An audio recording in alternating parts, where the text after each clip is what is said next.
This is part 2 of a 2-part series covering in detail the way recoil is handled in Tarkov.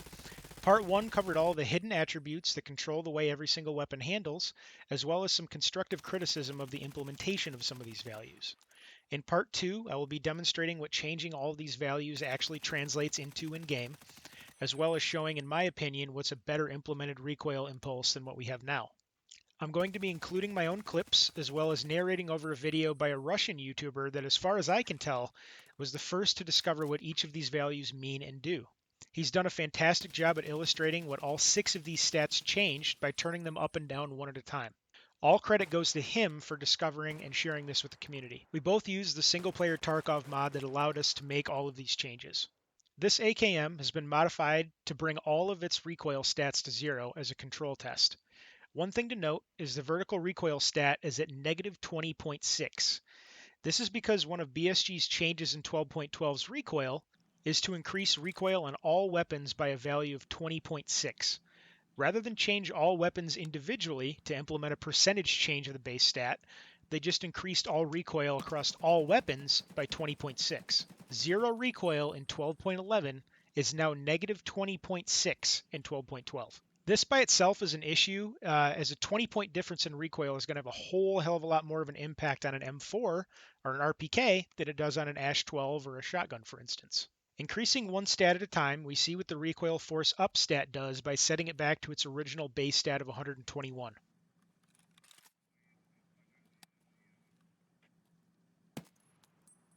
Vertical recoil, or Recoil Force Up, simply controls the distance the muzzle climbs every single shot.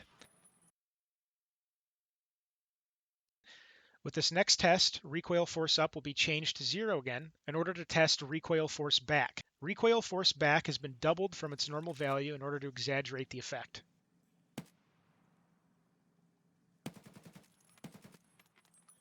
Although this stat is labeled as horizontal recoil in game, this stat has 0 effect on horizontal recoil. Looking at recoil angle, as we discussed before, 90 degrees is straight up, higher numbers push the barrel to the left, and lower numbers push the barrel to the right.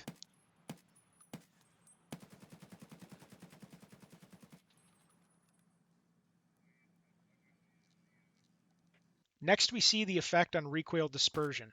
It adds a bounce to the left or right while firing. Angle combined with dispersion creates a horizontal recoil bounce to the left and right while still pushing your barrel more in one direction than the other.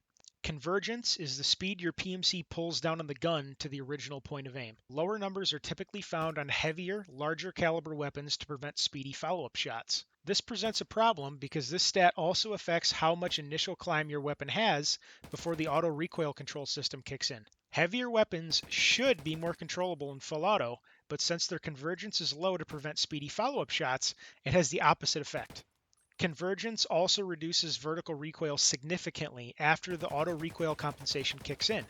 So as long as there is any initial jump on a weapon, full auto will always be more accurate than semi-auto or burst fire. If we turn the camera recoil to 0, we can see with the higher recoil builds that it makes it harder to see our target and feel the recoil of our weapon to compensate. I think the biggest reason camera recoil has been a major complaint in the community for as long as it has is because it's been so poorly tuned on the majority of weapons for so long.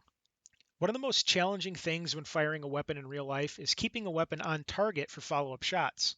The muzzle blast, weapon movement, concussion, noise, all this contributes to what is essentially visually distracting the shooter and having them lose focus on what they're shooting at. In the first video, I discussed how I believe 2019's Modern Warfare had a much more realistic recoil impulse than Tarkov does.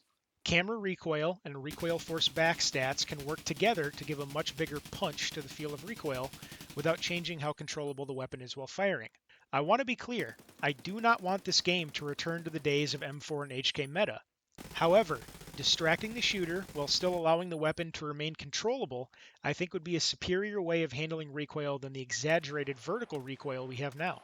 The last thing I wanted to demonstrate here is what all of the changes I've suggested would look like on a stock M4 versus what we have in Tarkov right now, as well as what I believe a balanced meta version of that M4 would perform like. Fine-tuning camera recoil to keep your PMC's cheek on the weapon, increasing the recoil force back gives a more satisfying punch to the weapon, while also visually distracting the shooter. And increasing the convergence stat puts the auto recoil compensation system more in line with what we used to have. Although the changes in 12.12 have been a step in the right direction, I believe, there is further tweaking that needs to be done. Some weapons just feel much better than others, and it's not because the weapons themselves are better. It's because everything surrounding the way the recoil system works on those particular guns makes them feel worse than what they really are.